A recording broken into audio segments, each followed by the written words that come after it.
Nesta semana, a formação e o avanço de um ciclone extratropical provocou transtornos e danos em várias regiões do Rio Grande do Sul. Chuvas volumosas previstas, queda de granizo, inundações, alagamentos, vendavais, tudo isso atingiram pelo menos 60 municípios da região. E para entender como esse ciclone acontece, esse fenômeno, que é mais comum no outono e no inverno, nós vamos conversar agora com Alexandre Nascimento, que é meteorologista da Notus. Alexandre, muito bom dia a você, Alexandre. Um abraço a todos os amigos da Notus aí, Desirê Brandi, te conheço muito pessoal daí, muita gente boa também. Muito obrigada pela participação, Ale. Olá, bom dia, Paula, bom dia, Marcelo, bom dia a todos. Bom dia. Alexandre, transmitirei o recado, Paula. Perfeito, obrigada, é isso aí, muito obrigada.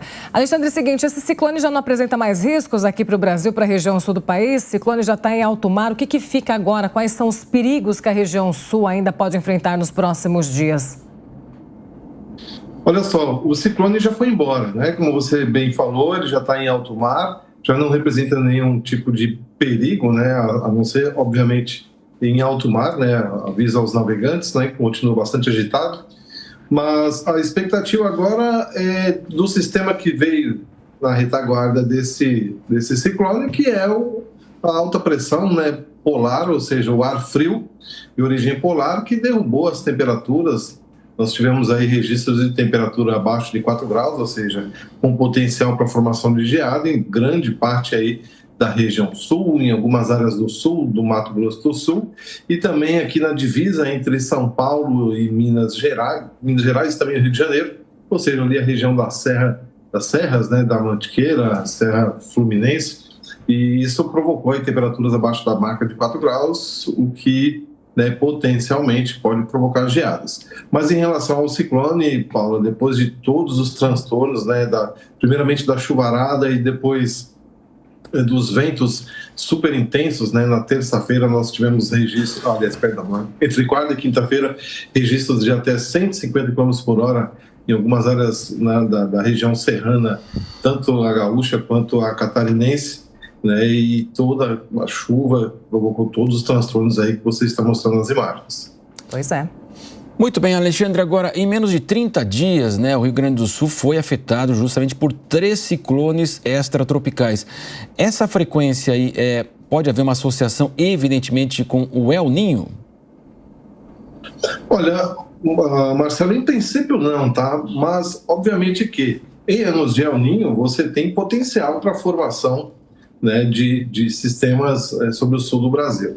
Por que eu falei em princípio não? Nós temos aí uma frequência, tá? Isso eu estou falando baseado num estudo de quase 30 anos de informação. Ao longo do ano passam ali próximo ao Rio Grande do Sul cerca de 90 ciclones extratropicais. Obviamente que, né, a maior parte deles, ou quase 100%, né, não tem a magnitude dessa semana. Como é que se mede a magnitude de um ciclone extratropical? É pelo valor da pressão. Né? A pressão atmosférica desse ciclone, ela, em alguns momentos, ela chegou abaixo da marca de 1.000 hectopascais. Isso parece, né, uma sopa de letrinhas, mas é a forma que a gente mede a pressão, né, dos sistemas, tanto de baixa quanto de alta. Né? Então, abaixo de 1.000 hectopascais é uma pressão muito baixa. E o resultado é isso aí que a gente está vendo nas imagens. Tá? Então, respondendo a sua pergunta, o que acontece em anos com a formação do El Niño? Você pode ter, né, essa potencialização do ciclone, ou seja, ele já passaria de qualquer forma, mas você pode potencializar ele. Embebido em tudo isso que eu estou falando, ainda tem, né, as tais mudanças climáticas. O que as mudanças climáticas, né, o que o IPCC ele alerta? Os sistemas meteorológicos extremos estão cada vez mais extremos. Então, ou seja, existe uma somatização de efeitos. Né? É uma região propícia, né, como a Paula falou na abertura aqui do nosso bate-papo. É uma região propícia, né, no outono e no inverno, a ter aí a passagem frequente de ciclones. Junto a isso, a formação de um El Niño potencializando esse ciclone. E ainda, além, né, de tudo isso que eu falei, a questão das mudanças climáticas, colocando aí os eventos extremos cada vez mais extremos. Agora, Alexandre, passou o ciclone, né? Passou a chuvarada toda, ficou o frio, né? O ciclone realmente foi devastador, né? Tivemos mortes aí na região sul do Brasil, destelhamento de casas, enfim, alagamentos. Passou o ciclone, passou a chuva, ficamos com frio agora, né? Região sul já registrou neve, aqui na região sudeste frio, né? Estamos com frio, inclusive, né, Marcelo Matos? Nesse plantão de sábado aqui, temperatura muito baixa. Mas a questão é a seguinte, olhando lá para frente, para essa estação de inverno, há possibilidade de mais ciclones como este último? Devemos nos preocupar ainda com essa condição? Você falou que as condições climáticas estão cada vez mais devastadoras, os ciclones estão mais fortes. O que devemos esperar aí nos próximos meses? Olha, nós estamos aí, né, com o domínio de um El Niño, por enquanto um El Niño de fraca a moderada intensidade. A expectativa para os próximos meses é de que continue assim. Em algum momento ele vai ter uma intensidade mais forte, né? Esquece essa questão de super El Niño, a gente não está vendo essa formação, mas não precisa ser super El Niño para ter um super ciclone.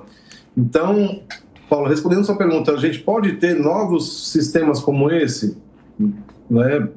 A possibilidade, ela existe, ela é iminente, quer dizer, porém, olhando aí, né, para as próximas semanas, não há esse indicativo. Inclusive, você falou do frio. Esse frio, nas próximas 24, 48 horas, ele perde bastante intensidade. A semana que vem vai ser uma semana marcada até para temperaturas fora do padrão de normalidade para a época do ano, né? Uma das características do El Niño é, em média, não termos tanto frio, né?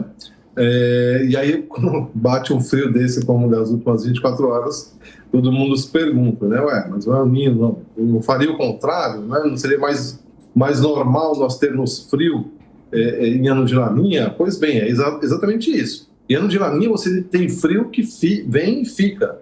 Todo mundo aí se lembra do ano passado que o frio começou lá em abril e em dezembro ainda estava fazendo frio. Aliás, em janeiro desse ano ainda fez frio. Esse ano não, a gente tem alguns eventos extremamente extremos, né, como a gente teve esse agora.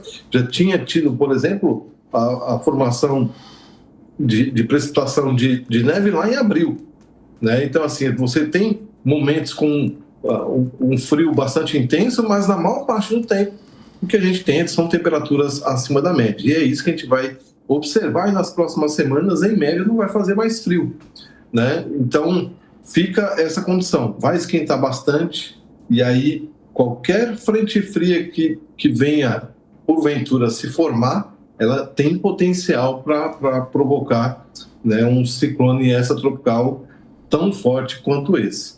Tá? Então, vamos ficar, né, de olho na previsão do tempo, de olho na previsão climática, que existe risco, sim.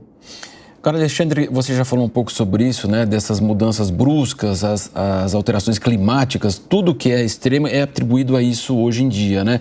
Até que ponto isso é verdadeiro e a preocupação daqui para frente? Marcelo, embora a gente não esteja falando de coisas engraçadas, mas eu falo bastante disso aqui com o pessoal da Notos, né? 90% das coisas que acontecem no Brasil está associado a El Niño ou Laninha, e os outros 10%, né, são mudanças climáticas. A gente sabe que, como, né, você me perguntou, nem tudo é realmente a mudança climática, mas um sistema como esse, né, como eu falei, com pressão abaixo de 1.000 hectopascais, ok, não é uma coisa inédita, mas, como vocês brilhantemente falaram, em poucas semanas, né, já é uma coisa recorrente. Então, se a gente parar para pensar um pouquinho, por exemplo, nós tivemos ali próximo do Carnaval 600, 700 milímetros de chuva em 30 horas, né, no litoral norte de São Paulo. Isso é uma coisa infundada sob o ponto de vista de, né, quando eu estudei, já faz um tempinho que eu me formei, pensar numa magnitude dessa. Então, quer dizer, não tem outra explicação a não ser isso.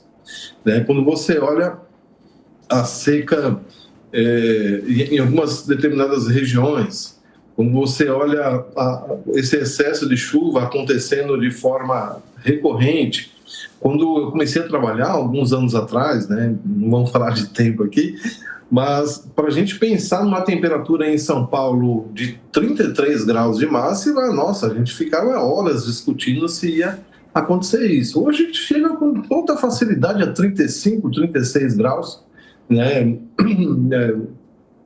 Não tem como a gente não associar diretamente. Então, assim, as mudanças climáticas, de fato, elas estão aí. Em alguns momentos, né, se atribui a todo momento se atribui às mudanças climáticas qualquer tipo de fenômeno, não é bem assim, né? Às vezes, né, como, por exemplo, tem um ciclone, é uma coisa que é normal, como eu falei, existe uma climatologia de 90 ciclones. Agora, realmente, essa alta frequência de sistemas tão intensos não tem como não associar, Marcelo. Tá certo. Nós conversamos com o meteorologista da Notus, o Alexandre Nascimento, trazendo as explicações para a gente desse ciclone aí que passou já, felizmente, aqui na região sul do país. Valeu, Alexandre. Até a próxima.